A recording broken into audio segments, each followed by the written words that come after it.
Applying for Sprint CapTel service now only takes a few seconds with the Sprint CapTel application form pre-loaded in your Blueprint OMS.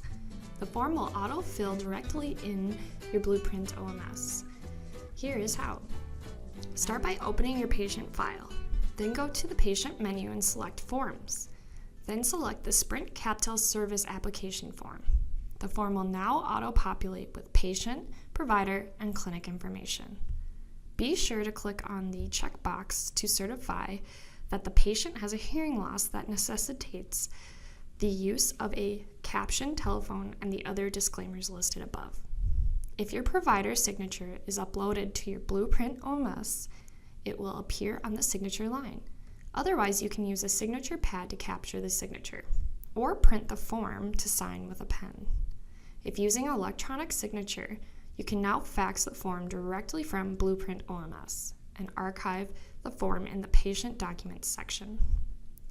Please call Blueprint Solutions if you have any questions about this time-saving feature. We hope you found this video helpful.